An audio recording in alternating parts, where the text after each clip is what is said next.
breathe is under attack, what do we do? Stand up, fight back! When the water we drink is under attack, what do we do? Stand up, fight back! When the planet we love is under attack, what do we do? Stand up, fight back! What do we do? Stand up, fight back! What do we do? Stand up, fight back! When the air we breathe is under attack, what do we do? Stand up, fight back! When the water we drink is under attack, what do we do? Stand up, fight back! When the planet we love is under attack, what do we do? Stand up, fight back! What do we do? Stand up, fight back! What do we do? Stand up, fight back! T-shirt blind, that's what I see. One for the money, one for the hood. It's one for the money, one for the hood. One for the money, one for the hood. I keep it organic in the hood, boy. I said it's one for the money, one for the hood. One for the money, one for the hood. One for the money, one for the hood. I keep it organic in the hood. Water's hella foggy, silly pockets full of flint. No solar panels in the hood, still paying rent. And the kids getting sick, and that's a fact. And the feds still getting paid for all of that. What? How we supposed to grow in dirty water? I'm in the garden growing for my daughters. What? Water's life and plant a seed and follow. Yo, everybody put your fists up like this. One for the money, one for the hood. One for the money, one for the hood. One for the money, one for the hood. We keep it organic in the hood, boy. I said it's one for the money, one for the hood. One for the money, one for the hood. One for the money, one for the hood. I keep it organic in the hood. Chemtrails cause fires in the west, spray all over the hood. Never thought that shit could be good.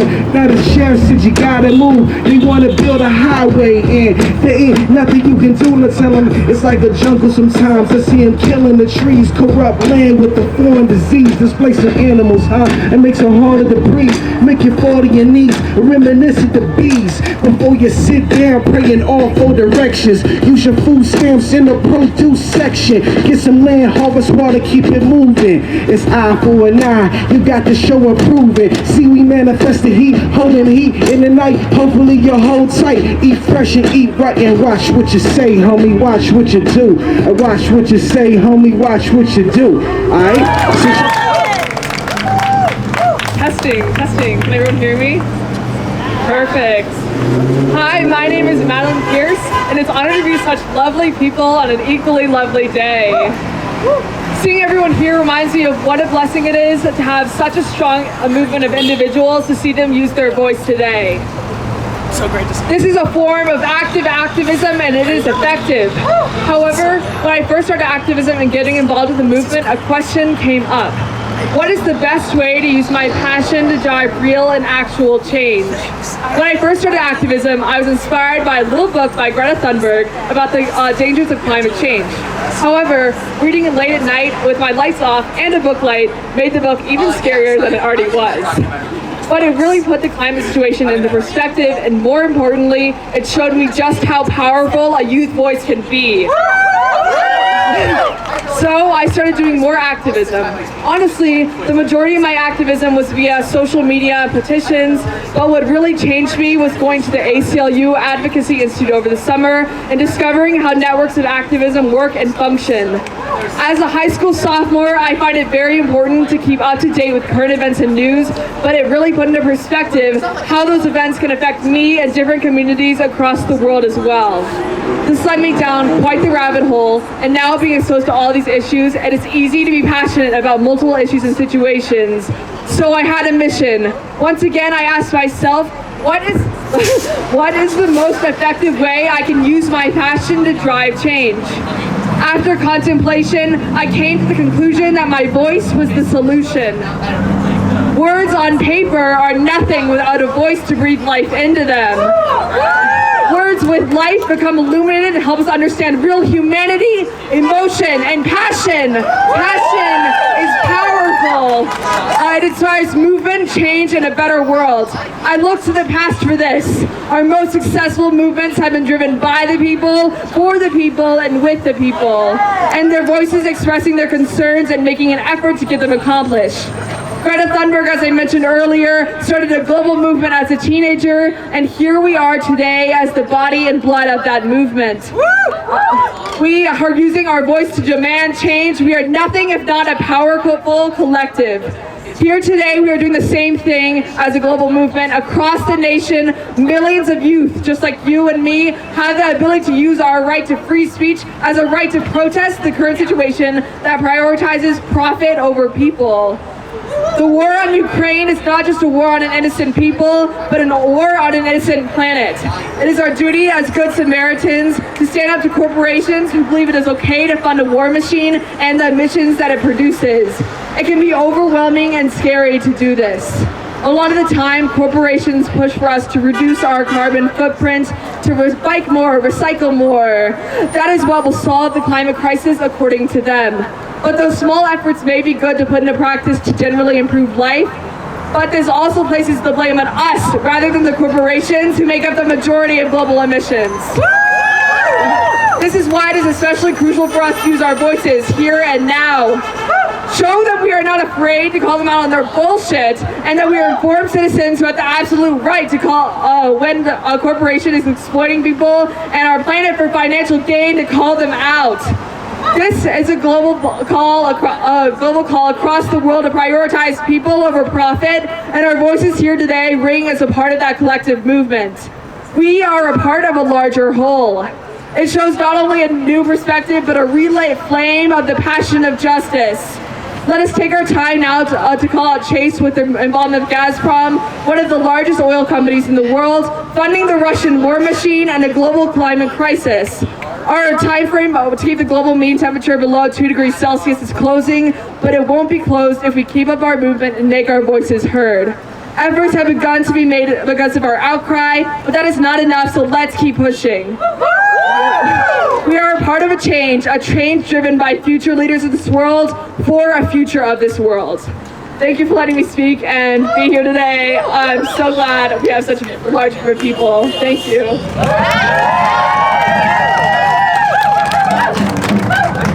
Thank you, Madeline. Next up, we have Harmony Cummins, who is a mom, a concerned community member, who used to work with fossil fuel industries, but no longer is, and now is a badass climate organizer. So here we go. Great to see everyone out here today. And like DJ Kabram said, I wish it could be for different reasons and we could spend our energy doing different things. I spent 8 years working in oil and gas. I've been to scores of fracking sites on indigenous land in North Dakota with so much gas flaring off it looks like a war zone. I spent time here in Weld County at crude oil railroad sites in the community that remains the poorest decade after decade. I've been to the poison sugar fields of Louisiana, and all these communities look the same. They are black, they are brown, they are indigenous, they are exploited, and they remain poor and under-resourced, even though oil and gas says we are creating good jobs and we are making good lives here. I've sat in boardrooms where we talk about who could we write a big check to, the library, the food bank, or the fire department, what one gets us the best PR. The traders that I worked for made $2 to $3 million a month on the backs, the lungs, and the lives of these children, these abuelos, and everyone in these communities. And that is a crime, or at least it should be. But in our society, they reward this behavior financially, and it's disgusting, and it's sad. I also think about the missing and murdered indigenous women and indigenous people. These are things that I saw with my own eyes, and I put my blinders on, and now we can no longer look away. It's a travesty. I want the youth to fight the power, question the systems, challenge the status quo, question what you hear, reimagine, and find ways to build a better future. I was in a conversation where they talked about the biggest thing wrong with our society is that we've lost our connection to nature and to magic. What if we were all connected to nature, and what if we were connected to magic? Imagine the world that we could build where anything is possible. Nature is magical. The creatures are amazing. Plants come from the dirt and the darkness and grow life and feed and nurture us. This is what we need for our future. I am a mother who grows and nurtures life. And it is unfair that there are kids right here in our community in North Denver and Commerce City who the air that they breathe, the water that they drink, and the soil that they live on is tainted and polluted. And the parents in Wash Park have no idea that that's even happening here. Right now, the Colorado Board of Education is trying to shut down a high school. My mother, friend, and activist, Lucy Molina, couldn't be here today, but she wanted me to share this message with you. They are trying to shut down their community high school, and they live in the shadow of the Suncor refinery. They have one of the lowest performing schools with some of the worst attendance problems. That's not because these kids are bad, it's because these kids are sick.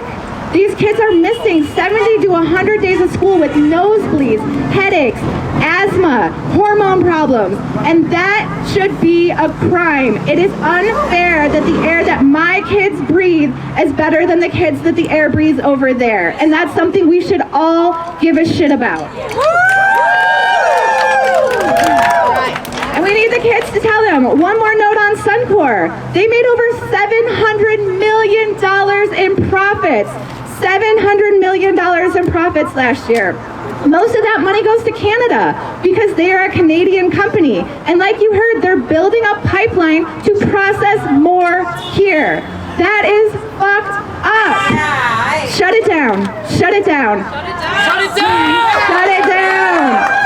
The Colorado Department of Health and Environment finally fined them $9 million after decades of violations, but they let Suncor keep $5 million of it to do their own self-monitoring. That is environmental injustice, and we need to do more. It was on New Year's Eve when my wife told me that the Marshall Fire had destroyed the home of our friend and his family. We welcomed them into our home over New Year's weekend to help them get back on their feet, but I couldn't help feeling haunted that my decade and a half working for ExxonMobil contributed to these climate disasters.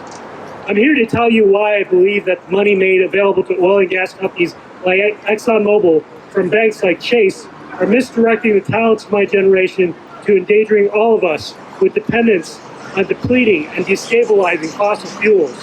Like many of my former colleagues at ExxonMobil, I was recruited with the false promise that ExxonMobil was actually an energy company, not an oil and gas company.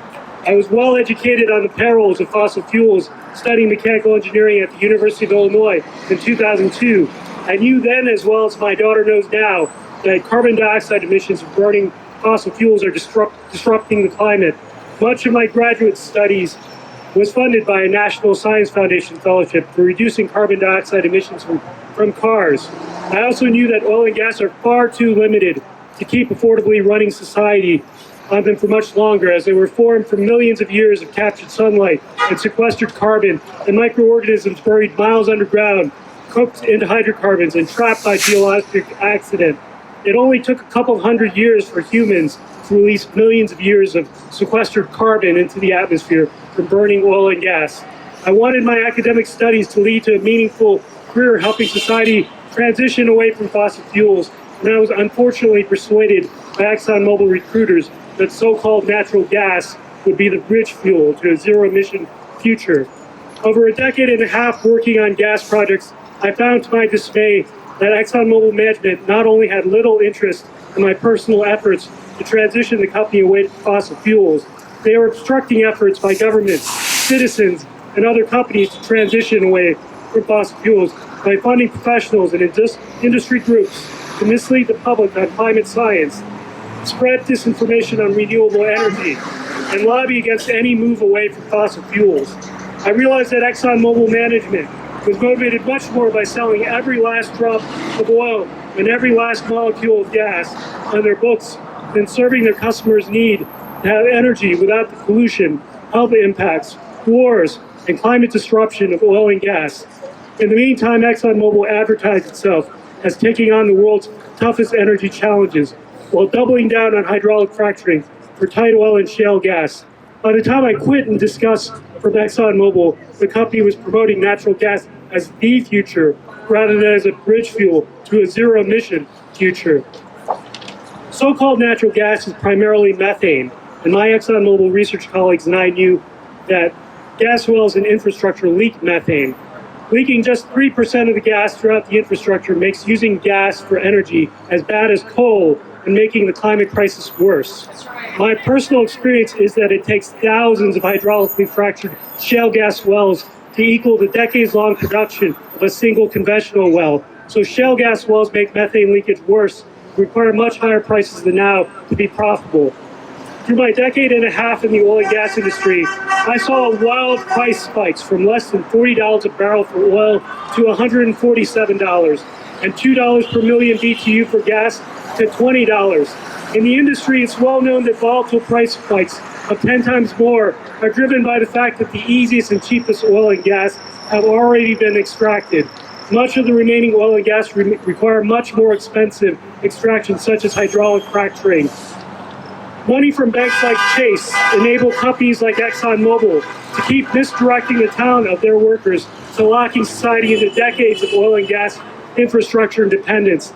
I know former coworkers who are just as concerned for the future of their children as me, but feel trapped by the lack of renewable energy jobs and the need to stay in an oil and gas job to take care of their children now. Money invested in oil and gas companies is paying marketing professionals and lobbyists to influence policy and the public to prevent investment in sustainable energy this decade. I'm haunted by a decade and a half working in oil and gas, when I know that the best climate science shows that global greenhouse gas emissions must be cut in half this decade to prevent a future of runaway climate disruption and wars funded by and fought over the last remaining oil and gas. I felt like a stormtrooper who could no longer stand working for the empire. And although I was not able to get a renewable energy job working for an energy rebellion, I was able to move my daughter and family to an all-electric, zero-emission neighborhood called Geos in Arvada, Colorado. That neighborhood of 28 homes with no gas pipelines because of geothermal and air source heat pumps running on solar-powered electricity. My daughter can breathe easy because our home does not have a gas stove that leaks methane and causes indoor pollution that increases her chances of getting lifetime asthma by 24%. Getting oil and gas out of all of our lives is where the money needs to go. And we must use our voices and actions to change the way that the public thinks and feels about electrifying everything and building heat pumps for peace. Thank you for listening to my story. Thank you, Darlon. All right, so next we're gonna have Robin perform a little bit of punk music about climate justice. We live in a world where every day corporations poison our minds with psychological warfare called advertising. They manipulate our thoughts so while they kill us with diabetes, replace our goals and material desires, suffocate the planet with mountains of fucking garbage. Despite all this, we can't help but give them all our fucking money.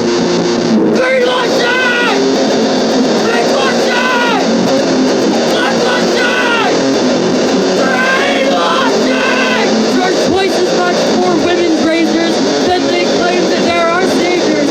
Grant support to Susan Anthony. They'll show symbolic sympathy. While banning abortion and other crap will never solve the gender pay gap. Bankers use they them pronouns for the Robin, everyone in town. Greenwashing! Big Washing! Black Washing! Greenwashing! They know we don't need their plastic trash. We'll flash bright lights and sounds on every screen we see. Convince us that all the happy people can be sugar water and hold our happiness hostage until we buy it. Even worse, they co-opt the language of social justice movements. They confuse activism and consumerism to distract us with buying shit. But clearly don't care about people to change. They just care about making money. Greenwashing! Greenwashing! Greenwashing! Greenwashing! Change avatars to blacked outfits and call the cops to come to their rooms.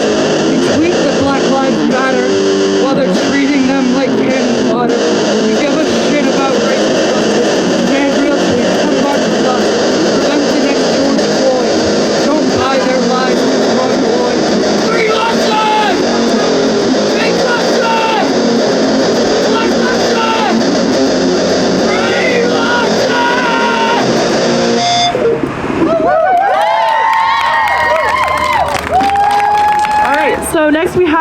a few more awesome speakers. 3 really incredible youth organizers here in Colorado. And so the first one is Riley Roth. Thank you for being here. As Maya said, my name's Riley Roth. I'm a student at Colorado State University, and I'm the Northern Colorado Coordinator for 350 Colorado. I wanted to take a moment to acknowledge the atrocities happening in Ukraine right now. That conflict has done nothing but weigh heavily on my heart, and I'm sure some of you feel the same. We are here to call for immediate climate action, yes, but we are also here to call for peace. Since war broke out in Ukraine 3 weeks ago, media coverage, messages of thoughts and prayers, and posts of solidarity have steadily declined. Just because we aren't actively seeing that conflict occur doesn't mean that people aren't being impacted, that people aren't dying. I have never lived in a world where there was not a war happening somewhere. We sensationalize war one day and are desensitized to it the next. We cannot sit idly by as country turns against country and person against person. We face the greatest threat humanity has ever seen, the climate crisis. We are staring down irreversible environmental damage within the decade, something that demands immediate and uncompromising change. When people are fighting for their lives, we have a duty to stand up and say something. And if we don't act now, we too will be fighting for our lives. War and the climate crisis remain intrinsically intertwined. Throughout history, the rights to oil fields and natural gas reserves have been an immense source of conflict. Libya, Syria, Iraq, Colombia, and Ukraine. Not only is the very thing responsible for immense carbon emissions a continued source of conflict between countries, the emission spikes associated with war are drastic. Degradation of natural landscapes at the hands of physical violence, the production and use of war machines, and the fact that the U.S. military itself emits more greenhouse gases than entire countries. All of this demonstrates that our military-industrial complex is not here to protect us, but instead is an accessory to our demise. War is used as a mechanism of conquering land and people for economic gain. Land and people who do not need conquering, and conquerors who do not need more money. When we talk about the impact of fossil fuels, we look at the horrific ramifications in our local communities. Carcinogenic emissions, unregulated water use, horrendous health impacts, and globally raising our atmospheric temperature. All of these disproportionately impact communities of color, Indigenous communities, the LGBTQ+ community, and the disabled community. Under no circumstance is it a coincidence that those same groups bear the burden of war the heaviest. When we talk about addressing the impact of fossil fuels, if these communities are not at the forefront of your conversation, you need to reevaluate your conversation. If your conversations don't involve holding corporations and politicians accountable for their actions, for funding war, for funding oil and gas operations, you need to reevaluate your conversations. We are standing in front of Chase Bank, the biggest funder of the climate crisis. Since the Paris Climate Agreement, JP Morgan Chase has invested over $300 billion into the oil and gas industry. It is about time that we say enough is enough.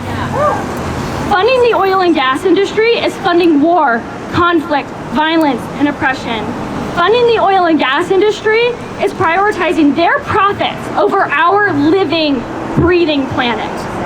How long will it take us to wake up and realize that all the oil and gas industry does is murder our people and exploit our planet? Enough is enough. It is our duty to stand up against injustice for our siblings in Ukraine and so many other countries where people are fighting for their lives. It's time that we stand up and say that war is not an option, that war was never an option, that the oil and gas industry was never an option. Unity and peace are a necessity, and we stand in solidarity with those impacted by war. We stand in solidarity with those impacted directly by the fossil fuel industry and the climate crisis. It is time to stand up and say something before it's too late. Thank you for being here. Next up, we have Eliza Eastland, who is a junior at Niwot and runs the Women's Studies Club there. They're very inspirational activists and youth from Niwot High School who is here to speak with us today. So I'm gonna pass it off to them.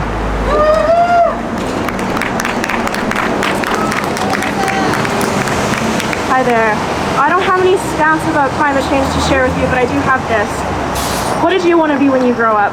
I've heard that question over and over again since I was 5 years old.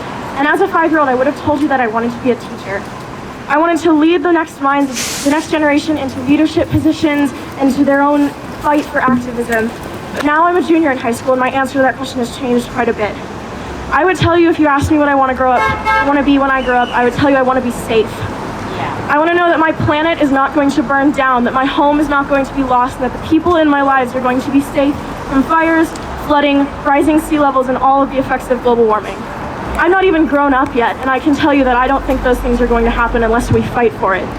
When I was in 3rd grade, I had to watch my friends fish her toys out of 3 feet of water in her basement, and 2 times since I've been in high school, myself and my peers had to evacuate our homes due to fires, with some of them even losing their homes to the Marshall Fire this year. As a junior in high school, I'm at the point in my life where I'm constantly looking forward to my future. I'm always looking at, what do I want to do, who do I want to be, where do I want to go to college? So the question of what do I want to be when I grow up has changed to, what do I want to be in the next year, 2 years, and 3 years? As I was doing all of that, it hit me that I might not get to have the future that I want to have. Because when I picture my future, I picture what my parents had. I picture stability, happiness, a family, and a home that is safe and sunny. And I know that that is not what I or the kids that I wanted to lead into the next generation will have. My generation is the one that will have to face this. We are the ones who will face the mass extinction. We will face the planet being thrown out of rhythm, and we are the ones who will have to deal with this. And this point has already been made, but we weren't the ones who got ourselves into this mess in the first place. We've certainly had our part in making it worse, but we weren't the ones who buried the truth about the dangers of global warming and fossil fuels under corporate greed. So I have a question for the CEOs of oil companies and banks and the world leaders who saw the research and ignored it. What did you want to be when you grew up? Because if you're going to tell me that you wanted to have so much power and do so much harm with it, wow. Did you picture yourself endangering the lives of so many different creatures that walk our beautiful earth? Did you picture yourself putting your personal gains over the well-being of an entire planet? So what do you want to be today? Because you are grown up and you certainly are not acting like it. So today, if you ask me what I want to be when I grow up, I will tell you that I want my planet to be safe and every other living being on this planet to be safe too, and I hope that that will be your answer. Thank you.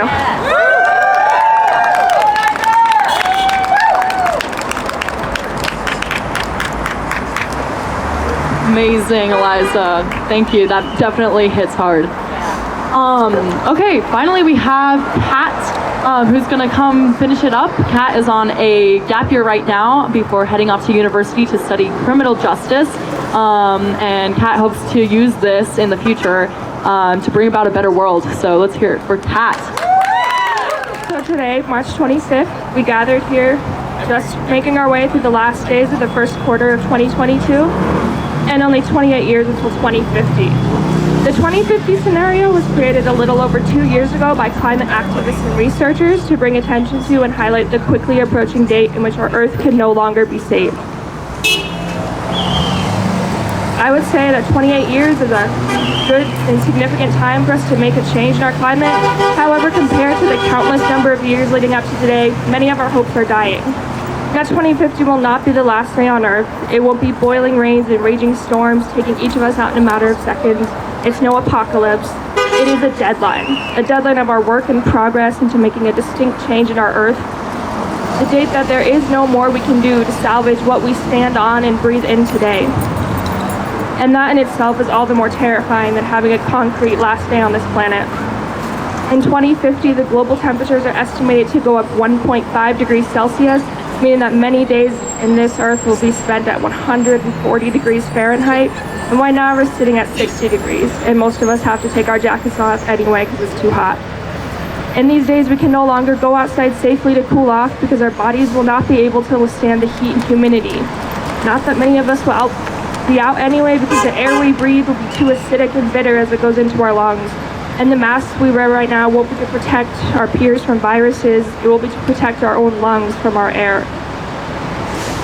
The moisture and toxins will not only affect our bodies, but create patterns and changes in natural disasters, resulting in hurricanes, tropical storms, and floods much worse than what some of us have already experienced.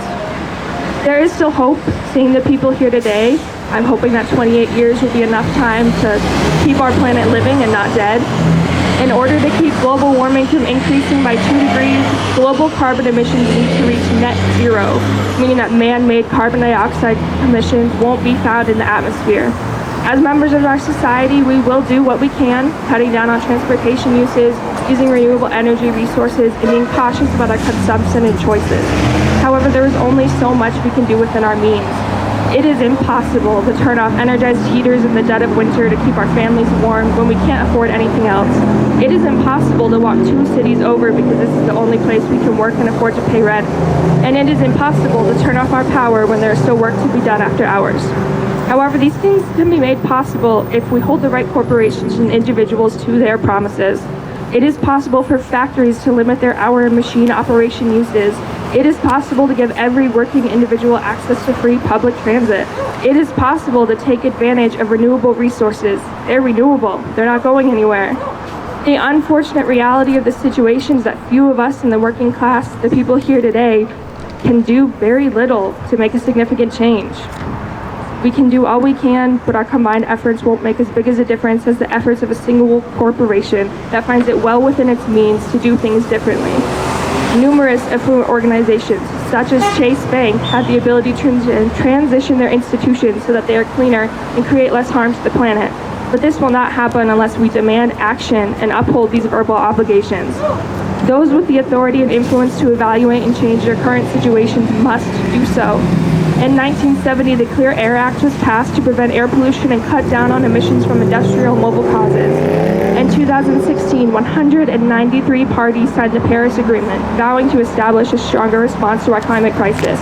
In August 2021, Senator Van Hollen announced the Polluters Pay Climate Fund, demanding that the largest polluters pay for their share to transition to using clean energy. December of 2021, President Biden signed an executive order putting into motion America's clean energy economy. Promises and agreements mean nothing without the appropriate actions taken to further these words. We must hold those who guaranteed our planet's safety to their promises. Our Earth will not survive without it. Thank you.